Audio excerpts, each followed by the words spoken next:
You know that feeling, right? It's maybe 3, 4, 5 in the morning, and boom, eyes wide open. You're just awake. And it seems like maybe, especially as you get a bit older, this happens more, and it's just so frustrating. Like, why now? Yeah, that middle of the night frustration, it's really common. Well, today we've got this really interesting stack of sources that dives right into that, specifically for older women dealing with these wake-ups.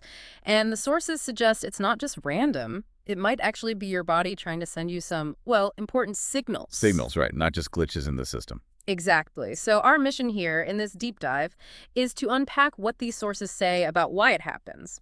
And more importantly, they outline 6 distinct strategies to deal with it. 6 strategies. Yeah, the idea is to maybe turn those restless moments into something a bit calmer, maybe even find some clarity.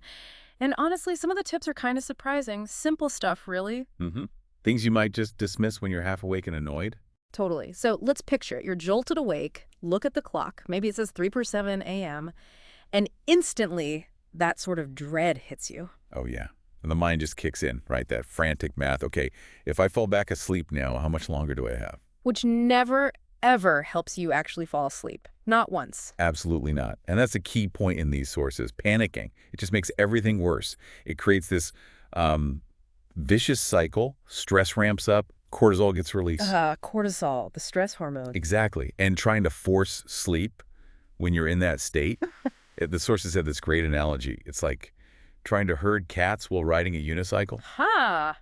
Yeah, that paints a picture completely futile. Totally. You tense up, you're practically begging your body to sleep, and you're just flooding your system with more stress hormones. Cortisol, as the sources point out, is basically your body's natural alarm clock, so you're just winding yourself up more. So you become more wired, not less. Precisely.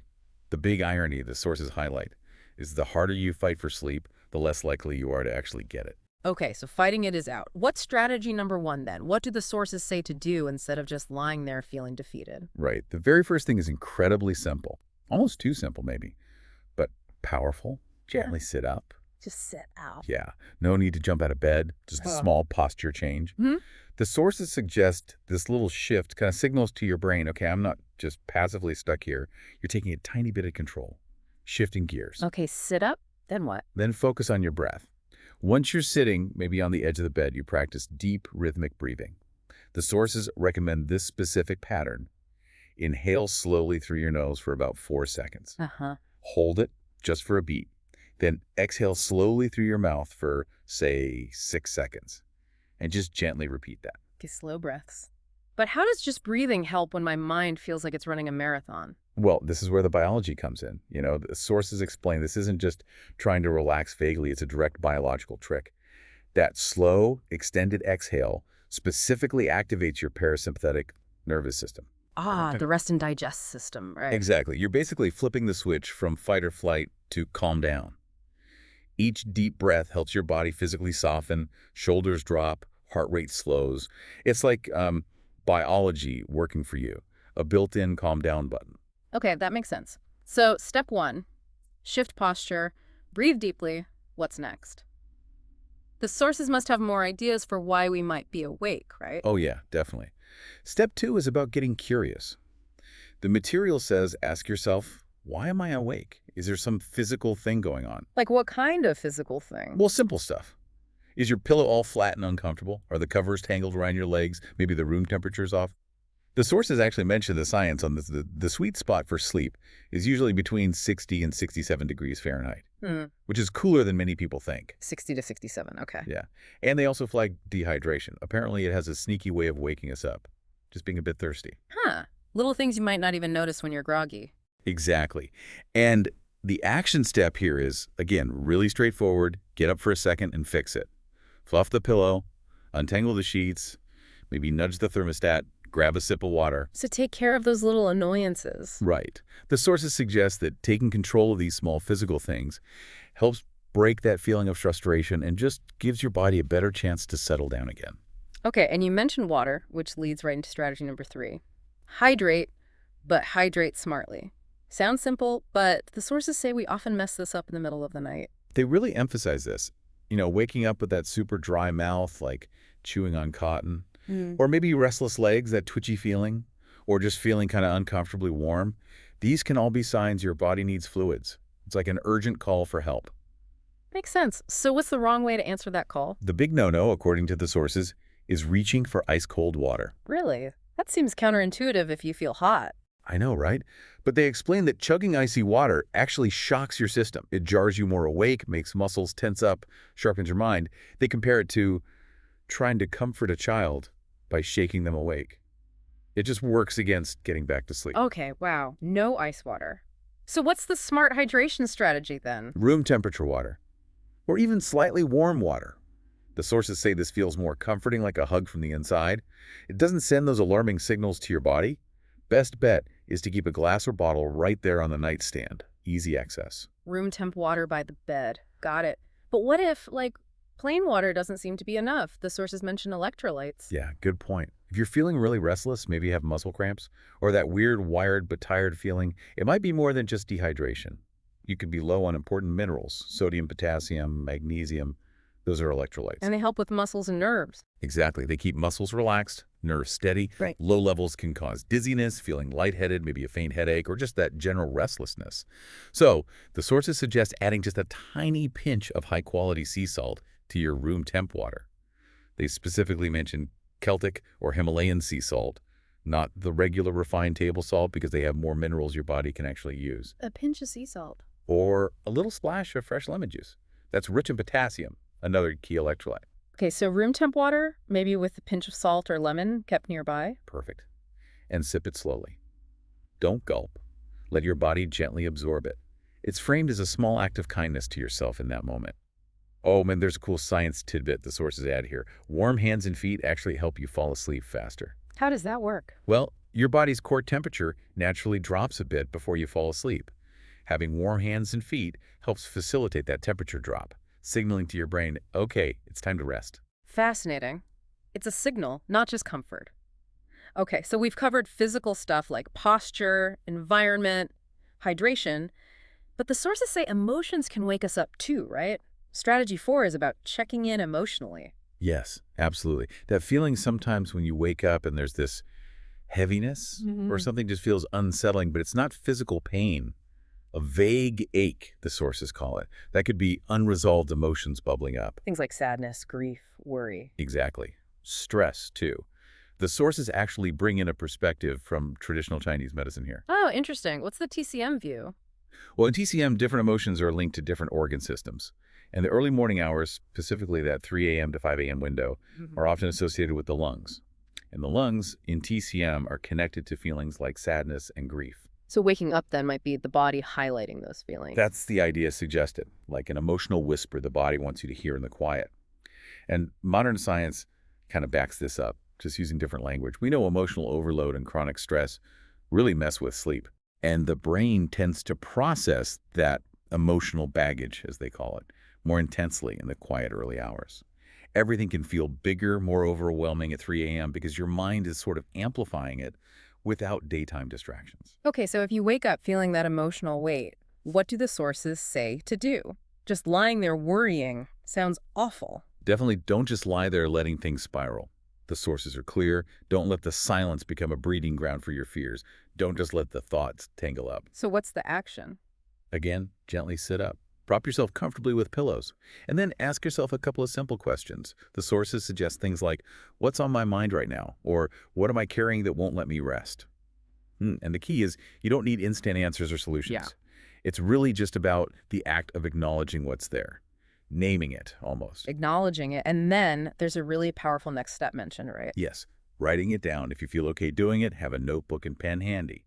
Just jot down whatever comes up. Doesn't have to be neat or make sense. Like what kind of things? The sources give simple examples. I'm upset with Jen. I miss how things used to be. Why do I feel so alone? Just getting the raw thought out of your head and onto the paper. And putting it on paper helps how? Immensely, according to the sources. Yeah. It takes that swirling chaos inside your head and gives it form, puts it outside of you. It's like you're offloading the burden. It breaks that cycle of just ignoring it or pushing it down. So it helps you regain some control. Exactly. Control over your internal response, at least. Mm-hmm. And it's described as a really important act of self-compassion. Acknowledging the weight you're carrying is surprisingly powerful. That makes a lot of sense. Okay, moving from the emotional back to the physical body. Strategy number 5 deals with that restless feeling, right? tossing, turning, feeling all tangled up. Yeah, that physical frustration. It's so tempting to just lie perfectly still, Mm. hoping sleep comes back. But the sources argue that often makes the restlessness worse. Your body might need a gentle, soothing nudge. Not intense exercise, but not rigid stillness either. So gentle movement, what kind? They suggest some really simple things you can do right there. First, again, sit up slowly. Just giving yourself permission to move is step one. Okay. Then maybe some gentle neck rolls, chin to chest. Then slowly tilt your ear toward one shoulder, then the other. Breathe deeply as you do it. Helps release neck tension. And the sources say, don't worry about little cracks or pops. That's just the body's way of releasing tension. Neck rolls, what else? Shoulder shrugs. Lift your shoulders up towards your ears on an inhale, then let them drop slowly on the exhale. Do that a few times. It's like telling your body it's okay to stop holding on so tightly to that upper body stress. Okay, shoulders too. And if you feel kind of cooped up, maybe in your lower back or hips, try a seated forward fold from the edge of the bed. Just gently hinge forward at the hips. Let your upper body hang down, hands towards your knees or the floor. No straining, just hang for a few breaths. Like a gentle stretch for the spine. Exactly, like giving your spine a soft stretching sigh, is how they put it. It encourages blood flow and eases that cramped feeling. Deep breaths here too. And what about restless legs specifically? For that, they suggest just shaking it out. A light jiggle of your legs and feet, like you're shaking off water. It helps dissolve that built-up tension in your calves and thighs. A little shakeout. Okay. And one last quick tip ties back to the temperature thing. If your hands or feet feel cold, rub them together briskly to warm them up. Maybe cup your warm hands over your feet. Using that science trick again, warm hands and feet help signal sleep time. Exactly. It's a quick fix to help the body relax and use that biological cue. Right. So we've covered physical comfort, smart hydration, emotional check-ins, gentle movement, but there's still the big one, the racing mind. It's 3:58 a.m. Your brain is going a mile a minute. You can't just tell it to shut up. Oh, absolutely not. Trying to silence a racing mind usually just makes it louder, doesn't it? Yeah. And the sources strongly warn against grabbing your phone at this point. That blue light, the potential notifications, it's a dopamine hit that pulls you further away from sleep. Definitely not the phone. So what do they suggest for the noisy brain? Use sound, but use it strategically as a soothing remedy. Sound, like background music. More specific than that, the sources highlight two main options based on their findings. First is pink noise. Pink noise. I know white noise, that static sound. How is pink different? It's gentler. Pink noise sounds more like steady rain or wind in the trees, maybe distant waves, more natural. Nature's lullaby, they call it. Okay, gentler. But why pink noise specifically? Well, the sources explain it softens the higher frequencies compared to white noise, so it's less harsh. But more importantly, the pattern of pink noise seems to sync up better with your brain waves, kind of nudging them towards the slower frequencies needed for deep sleep. Wow, it actually interacts with brainwaves. Apparently so. They even cite a study suggesting it might help with memory consolidation the next day. The key is to use a speaker or track, but keep the volume really low, just audible, not intrusive. Interesting. Pink noise. What's the other sound option? A short sleep meditation, like 5 or 10 minutes max. Usually a calm voice guiding you through simple relaxation, maybe a body scan, or just focusing on the breath. But wouldn't listening to someone talk keep you awake? You'd think so, but the sources explain it works because it gives your racing brain a simple, kind of boring task to focus on. Instead of jumping between worries, your attention is gently held by the voice and the instructions. Like distracting it in a calm way. Exactly. It tires the mind gently and stops it from spiraling. They call it a bedtime story for grown-ups. That calm voice acts like a lifeline, pulling you away from the mental chatter. A lifeline. I like that. Where do you find these? Lots of free resources online, YouTube, podcast apps. Just need to find one without jarring ads or loud intros. And again, keep the volume soft. Okay, pink noise or a short, quiet medication. Got it. So wrapping this up, we've really taken a deep dive into these sources about those middle-of-the-night wake-ups, especially for older women. And the big takeaway seems to be, these aren't just random annoyances. They could be real signals, right? From your body, your mind, maybe physical needs, emotional stuff, or just needing a gentle reset. And the sources gave us these really practical, actionable steps. Yeah, exactly. It's about acknowledging what might be going on in that quiet time instead of just fighting it. And then choosing one of these gentle strategies, whether it's just sitting up and breathing differently or grabbing that room temp water with a pinch of salt or jotting down those nagging thoughts or doing a few gentle stretches, or even putting on some pink noise, you're actively responding, not just enduring. You're engaging with it differently. Right. And maybe the most profound insight here, digging into this material, isn't just about the tricks to fall back asleep. Maybe it's more about learning to listen, learning to actually hear what your body and mind might be trying to tell you in those quiet, sometimes frustrating hours. And recognizing how powerful these really simple, intentional acts of self-care can be, not just for getting through the night, but for your overall balance and well-being. It's quite a shift in perspective, isn't it?